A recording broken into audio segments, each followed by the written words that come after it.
connecting. Hopefully, we will have a good live stream connection. I've had issues with that in the past with Substack, so fingers crossed our connection works well. I am going to make sure our lighting is good.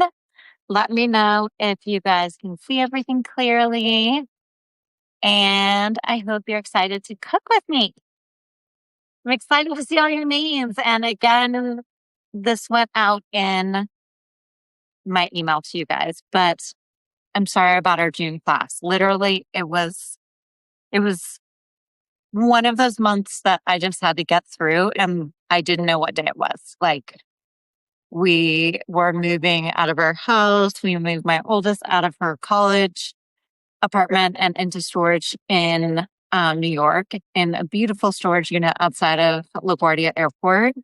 And she's still looking for a 4-bedroom apartment in New York if anyone happens to know of one.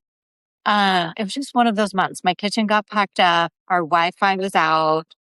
It was like a perfect storm, and I feel so much better. I'm moving in soon at the end of July to our new house.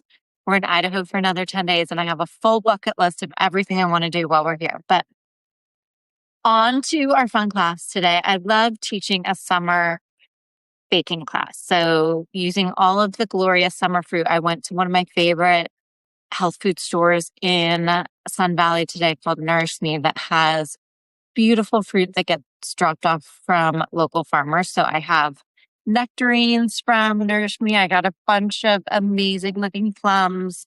Our berries are from there. So they're all local produce from Idaho. So I'm excited to use it.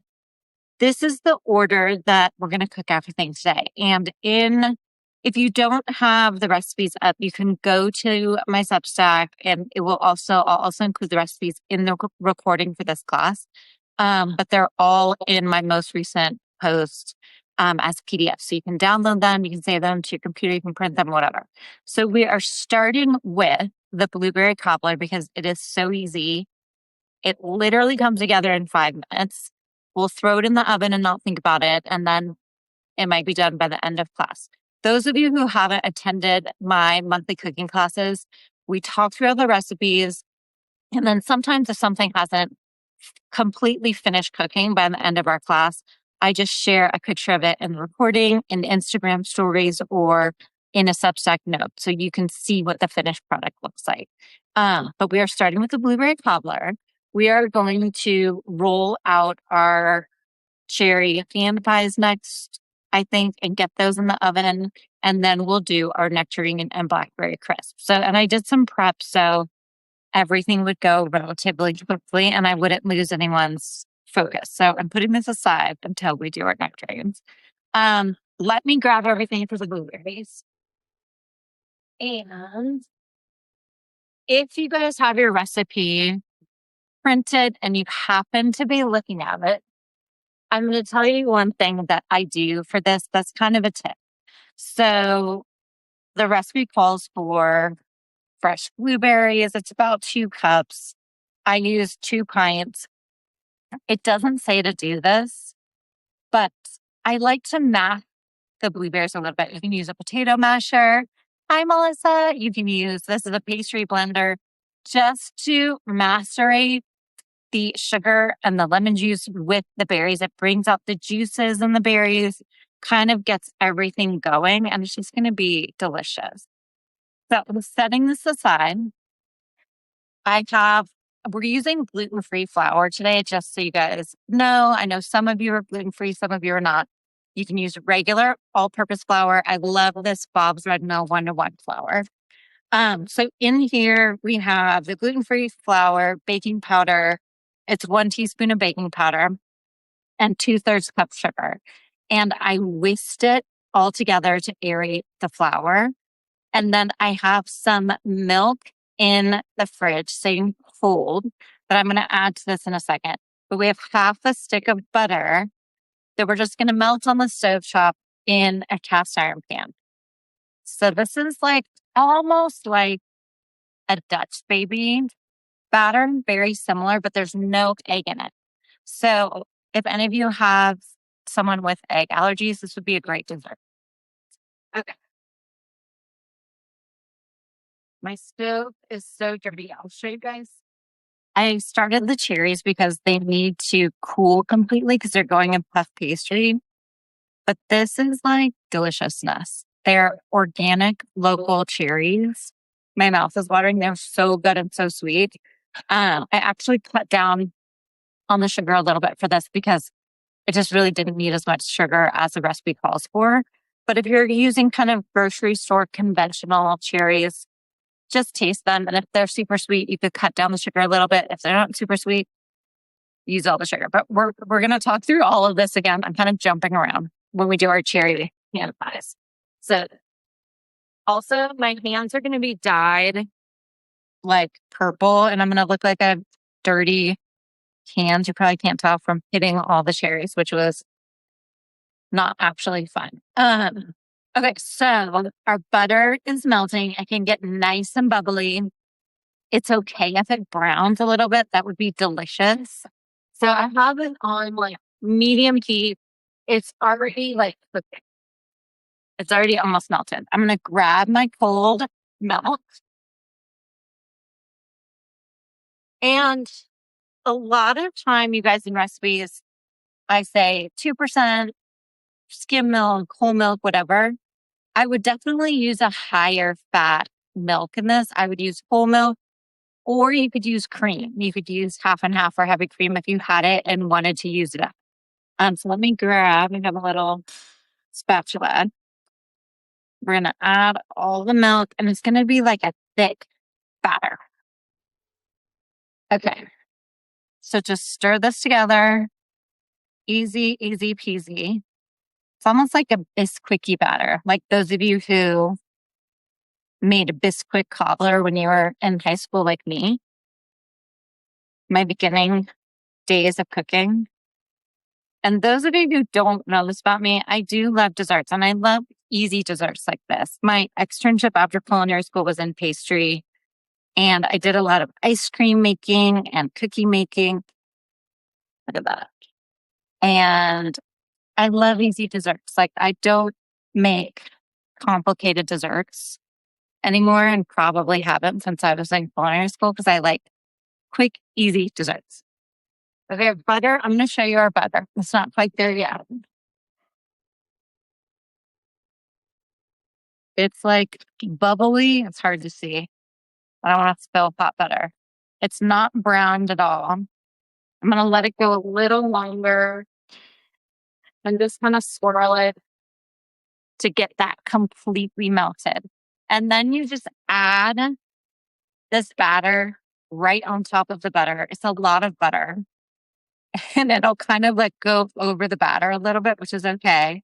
And then I take a big ice cream scoop and scoop that mashed blueberry mixture right in clumps on top. So if you wanted to, you could use frozen blueberries. I found these beautiful fresh ones. One thing, you guys, yesterday I posted some tips from a Bon Appetit article that was great about the, I don't know if I'm pronouncing it right, the Chloraspora outbreak. And I was just curious, like, if they had any great tips about washing your produce, which you definitely should be doing right now. Wash everything really well. And I just use warm water and really like scrub my produce. I know some people like to use an organic dish soap, just a drop to really get any bacteria off of there. If you're cooking something, though, you're going to kill the bacteria. So all of this fruit is getting cooked tonight, and we don't have to worry about anything. I still washed it though. And what else? There were just some really good tips in there. Like you may want to wash frozen produce anyway right now, just to make sure it's really clean and free of any bacteria. Okay, our butter looks amazing. I'm turning off the heat because it's going to go in the oven. And I have the oven at 350, but I wanted it 375. Hold. Okay. I turned my oven up to 375. There's some little brown bits in here. We're going to take our batter and just put it right on top. If you have an offset spatula, you could use that to kind of move the batter around, or you can just use the tip of your rubber spatula or spoonula, whatever you want to call it. Okay. I'm feeling like I usually use an 8-inch stove pan for this at home. I think it's technically 8.5. And this is a 9 or 10-inch. And I feel like the batter does not totally cover the bottom, but we're going to spread it out as best I can. I'm nervous about my batter. I need like twice as much batter. Okay, I'm just going to take the blueberries and just put them wherever and mix the batter. It will all kind of cook together once it's in the oven. I don't know if you guys can hear it sizzling.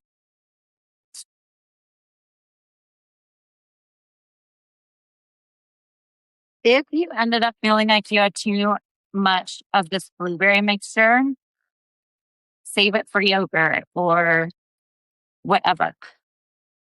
Okay. I'm putting this last little bit over here. I like a lot of berries.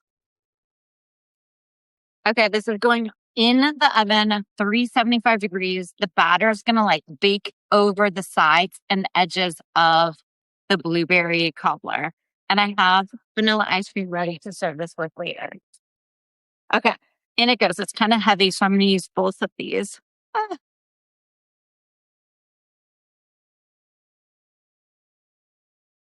Okay. So that will bake for a while. It bakes for 45 and 50 minutes. So I'll check it in 45 minutes. We'll see how it looks. Okay, onwards. I'm going to, what are we going to do next? Let's do our nectarine and blackberry crisp and get it in the oven. And this, you guys, is really similar to the mixed berry crisp in my cookbook, if you guys have that. Totally similar topping, really delicious, like pecan and oat topping. And I like to always keep this gluten-free because there's so little flour in it. And you can get gluten-free oats, and it is so easy to keep it gluten-free. That way, if you're taking a dessert somewhere, you can make sure it works for everyone. So it has the Bob's Red Mill. I'm just cutting this last. There are clingstone and freestone stone fruits, and this is a clingstone, which means the fruit is really clinging to the pit. So I cut it in wedges, and then I'm just kind of cutting it off the pit. It's okay if the fruit gets mashed a little bit when you cut it because it's all going to get baked and salted in the oven. Okay, so we have our nectarines. I'm adding the blackberries. We're going to add a little bit of lemon juice just to pop up the flavor, kind of the tart sweet. A little bit of sugar. And again, if you taste your berries and they taste like really sweet, you don't need as much fruit. If you taste the berries and they're super tart, then use all the sugar in the recipe. So let's give this a stir and see how it looks. I'm going to taste one of these. This is like my go-to dessert any time of year. In the fall and over Thanksgiving, I make it with apples and dried cranberries and warm spices. I make it with mixed berries. I make it with any stone fruit in season. Like if this was me and I was making this to take to like a dinner or something, I would go to the grocery store and see which stone fruits looked the best. And I would do a mix of plums, nectarines, you could do peaches, apricots, and then look at which berries look the best and do one berry with it. I would say blueberries or blackberries or raspberries and mix it all together. It's so delicious. It's so seasonal. So you just want to use the fruit that's the height of the season. Okay, I am adding a little bit of cornstarch. And what the cornstarch does is thicken the juices from the fruit. So all the juices that are going to bake out. I'm going to taste one of these and see how sweet it is. It's pretty sweet. This is 1/4 cup of sugar. The recipe called for a 1/4 cup or less. And I just have probably like a tablespoon left in this. Okay, I'm adding a teaspoon of cornstarch that I'm just sprinkling all over. You don't have to worry about it too much because we're going to mix it and it's going to get mixed with the juices when this cooks. Okay, yum. Let's give this a little stir. So we have our lemon juice, sugar, cornstarch. Best filling known to man. I'm feeling like I have this many baking dishes here. I think this calls for like a 2.5 quart, yes, baking dish, which is a little smaller than this. This is pretty deep. But I'm just going to go with it. It might mean that the topping isn't all the way up to the top layer. I could also do a Pyrex, but I don't like to use Pyrex glass baking dishes higher than 350 degrees. They say that you can, but sometimes when that glass hits a cool countertop, it will crack and break. So I'm going to use my ceramic. Okay, now I have my topping. And I wanted to talk to you guys about the topping. So here's my vanilla extract. We have chopped pecans. I have the gluten-free flour, cinnamon, nutmeg, salt, brown sugar, and gluten-free oats. The recipe says to add the flax later. You can add it now. Like it says to add it after you add the butter and the mixture. You can add it now. I don't know why I said that when I wrote the recipe. And I don't use flax in the cookbook recipe. But honestly, you guys, any cookie recipe, any crisp recipe like this, even the cobbler recipe we just made, you can add like 2 heaping tablespoons of flaxseed and it's going to add great omega-3s. My internet connection is unstable. Can you guys see? Okay, I hope it's fine. This happens to me on every live stream for Substack, and I don't know if it's me or Substack. Okay, hold on. We're going to mix this together. Hopefully it's okay. So honestly, normally I use my hands for this. Get all your dry ingredients mixed before you add okay, good. Thanks, Terry. Before you sprinkle on the vanilla extract and then add the butter. So get this totally combined well. You could also whisk it. My bowl is a tiny bit small for this. It would be easier to mix it in a larger bowl and it wouldn't get everywhere. And guys, just know that if you are feeding someone with celiac or like a sensitivity to gluten, regular oats you would think would be gluten-free because they're gluten-free naturally. But in the warehouses where all of these oats are stored, they often are mixed with flour to keep them dry. So unless oats say they're gluten-free, they may not necessarily be gluten-free. Okay, I have my stick of butter. I love using a pastry blender to cut my butter into little pieces before I use it for pie crust or crisp like this, just to get it all even. And you can start to just pop those in the bowl. This is unsalted butter because I like to control the amount of salt I use, and salted butter has a longer shelf life because salt is a preservative. So unless I'm getting like really good butter to use on like yummy toasted bread, I use unsalted butter for baking and cooking with. So I really only have salted butter for like toasted sourdough bread, which there's nothing like salted butter on really good bread. Okay, so this is the laborious part. I'm going to ask everyone how they are, what they're doing. We're in Sun Valley, Idaho. My parents are coming over tonight. My niece, her husband, their 2 kids. We're ordering pizza and having all of these desserts. So where are you guys all watching from? And how is summer going? I hope it's good where you are.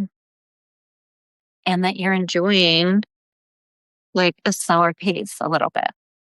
I hope, because there's nothing like a slower pace to bring you back to life, at least for me. Okay, I'm really kind of rubbing the butter with the dry ingredients. This is not ready. If any part of this crumbles with a dry mixture, the topping is not ready. Okay, I hope you guys are good because I'm still getting this message that my internet connection is unstable, which drives me crazy. Those of you who are longtime members of my cooking school, I'm really debating about switching back to Zoom for these classes. I feel like Zoom is just, they've worked out so many kinks on live stream and video. So I know Melissa's heading to Pebble Beach. I'm so jealous. The weather in California was glorious when I was just there. But I am debating about doing these classes on Zoom. I could send the link out in Substack. It would be easy to share recordings. I just have had a couple glitches with these, and like I said, I'm not sure if it's my internet connection or Substack, but I'm thinking. Okay, guys, I'm almost there. It needs a little bit more time. Oh, main sounds. When like you kind of hold it together and it's mostly staying together, that you're almost there. Houston has been getting so much rain, it sounds like. Just sounds like it's going to be nice and humid when I'm moving into my new house later this month. Okay, guys, we're almost there. It is totally good. It's going to crumble on top. I love this recipe. I make this recipe, you guys. I could eat this topping raw in like 2 seconds. It's so good. And I like to make this in individual servings too.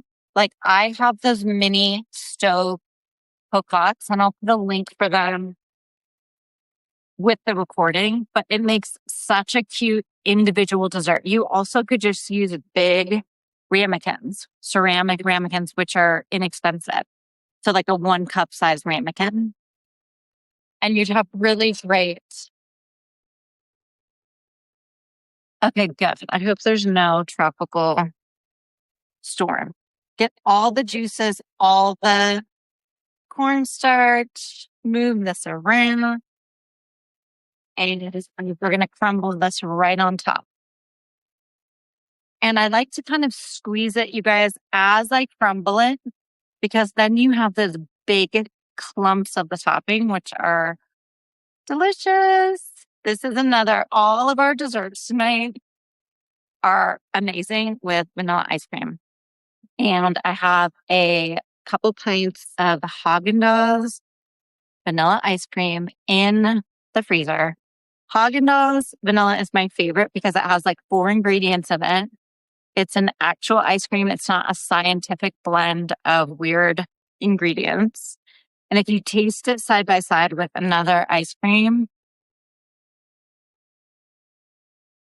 yes, I hope the storm does not hit Texas, you guys. Like we don't need any more rain for people. It's just too much.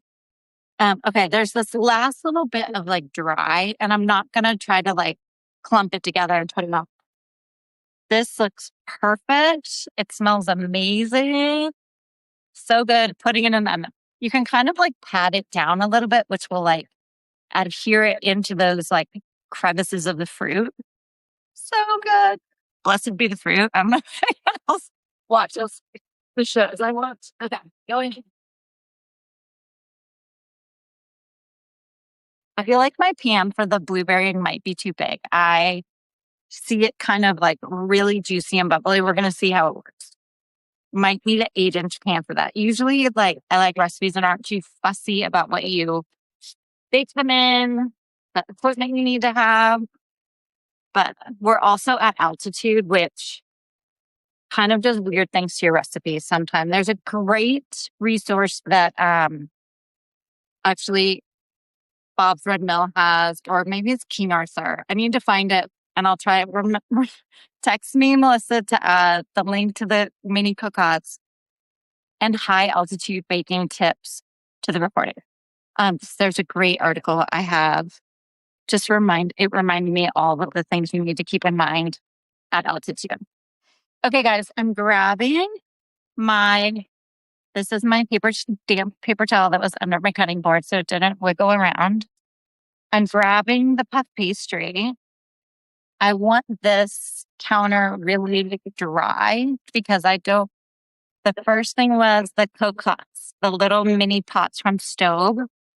I want to send them the link for those for individual desserts. Okay. Make sure your counter is dry. We're going to add a little bit of flour on here. No, good question. I think I put that in the recipe, but if not, I'll make sure I did. If you're using frozen berries, a lot of times frozen blueberries are those smaller wild blueberries. If you just kind of measure it out and put it on your counter as you're doing everything else, you can kind of mash it a little bit before you put it in the pot, or you can just put it in like spoonfuls of the full berries and it will soften in the oven. So like, don't worry too much if you're using frozen berries and it's impossible to mash them. Okay, I'm going to grab our puff pastry.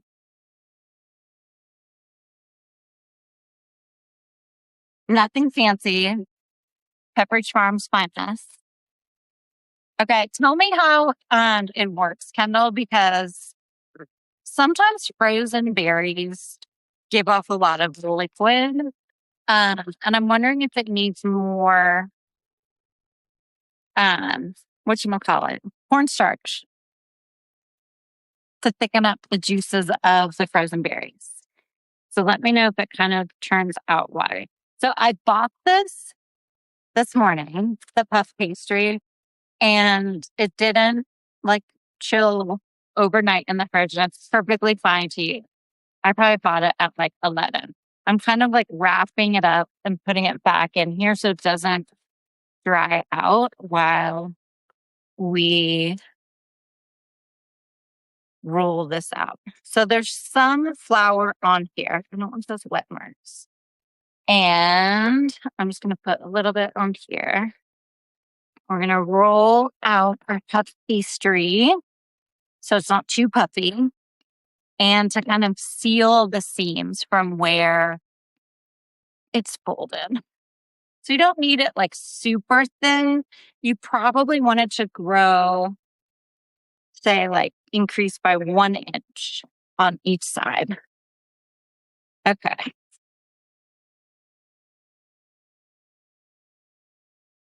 Okay, that's about right. I don't want too much excess flour in here, so I'm just kind of like brushing off some of it. Okay, I'm going to cut this into kind of, you can still see the seam where it was folded. Oh, yes. Okay, our prizes, you guys. We're mailing out 2 of our linen covered recipe binders and a farmer's market canvas tote. So Melissa's randomly going to pick 2 winners.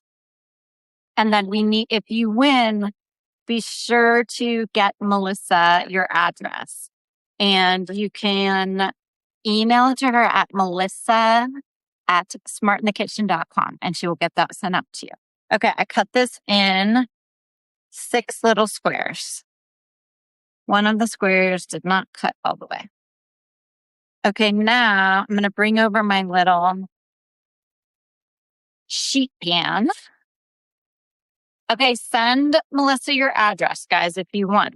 You get a really great resource to save your cooking class recipes and organize the ones that you love from our classes so that you can easily access them. Okay.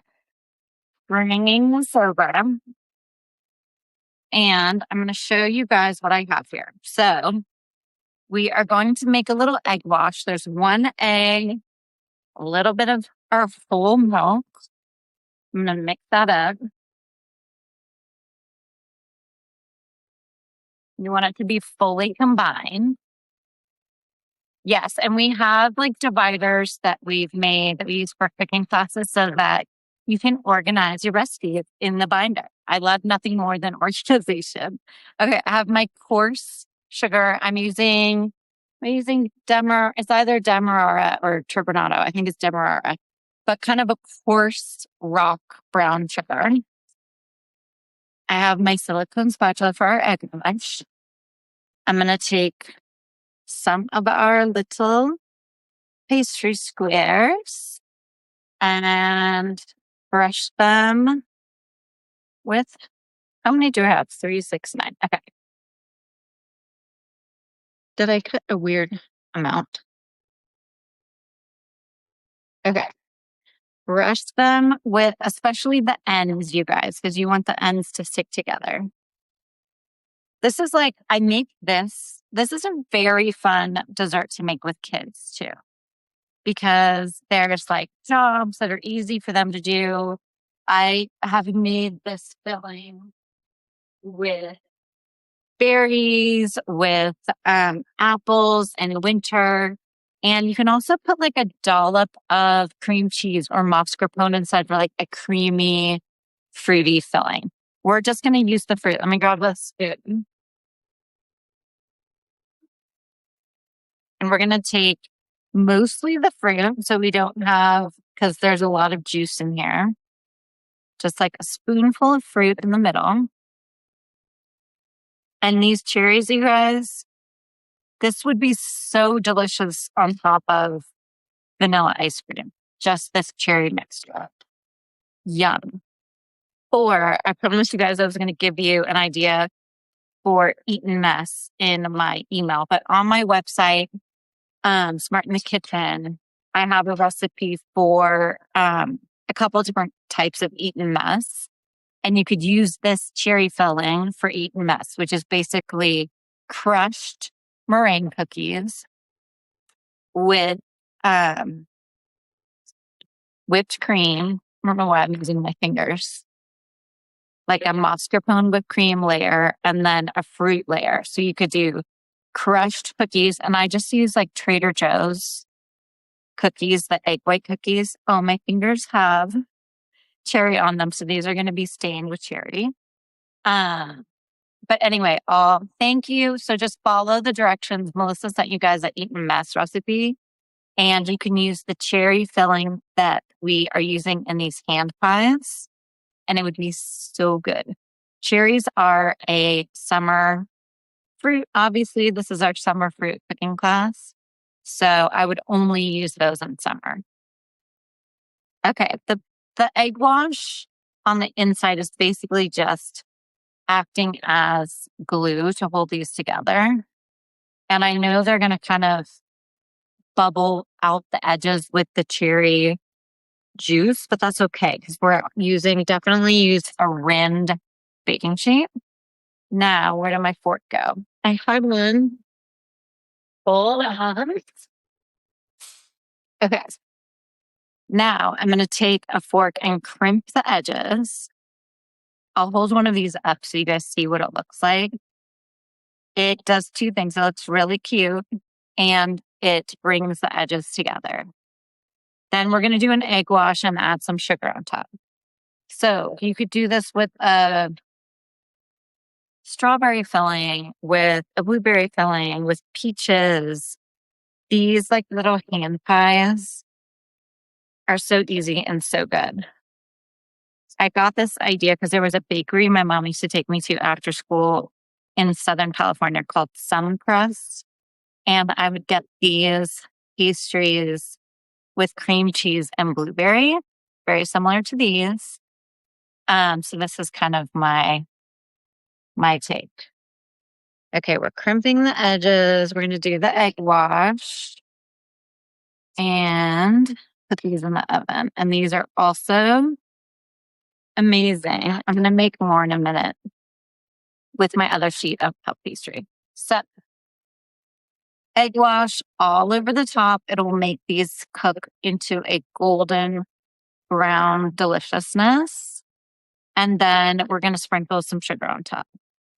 So get in those nooks and crannies, get all over the top. And you know what I always say when there's juice oozing out of the sides of these?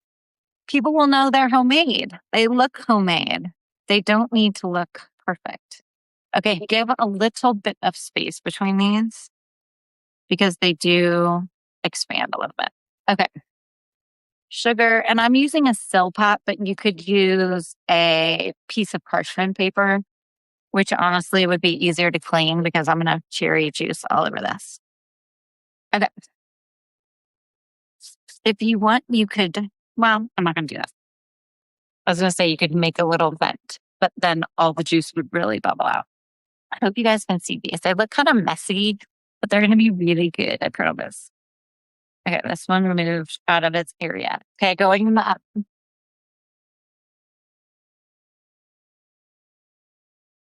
Okay, our first thing we put in the oven, and I have like exactly enough for another sheet of these that I'm going to make that in a second. Let me wash my nails. Melissa, will you remind everyone it's in our calendar? The August class is either a Monday or Tuesday in mid-August. And I was going to do a summer weeknight dinner menu. So something easy for back to school for August that doesn't heat up your whole kitchen. Something that will be a full menu that you can make for dinner. So that will be our August class. And when we have August, I'll have the date for September so you can save the date. And this class will be saved as a recording thank you, Melissa, in Substack, and it'll go out in the email so that you can access it that way. Any other questions, you guys? And I'm going to show you what the blueberry looks like at this point. It still has a good 20 minutes to go. Maybe we'll look in my oven is really dirty. Please don't judge me, but I'm going to show you guys what it looks like so far. Okay. We are going into the oven. Prepare yourself. It's scary in here. Okay. This still is really, really bubbly, juicy, but it's getting there. 15, 20 more minutes. And our cobbler is still cooking. We're closing that so everything can cook. My face is red because it's hot. Thank you, Melissa. Yes, my parents are coming over for dinner. Okay, guys. Thank you. I love cooking with you. Thank you for being here. Tell your friends to cook with us and join the cooking school. We always have our giveaways. Email Melissa your address if you won a prize. Be sure to email her. If not, Melissa, I can find their emails in Substack for subscribers. And that's it. I really appreciate you all. And I am going to enjoy, this is like the last few days of summer I have. My daughter is starting a new job in New York on Monday. She's leaving here very early Saturday morning. I'm going to be so sad to say goodbye because I don't know when I'll see her next. Thank you, Melissa. My youngest is a camp counselor right now. She'll be back on Sunday. My son is working at a fly fishing store, busy helping everyone with their fly fishing needs. And we're just kind of enjoying summer. So I hope you guys are too. Everyone be well. And I hope you had fun and I hope you make these recipes. Email me any questions. Okay, bye.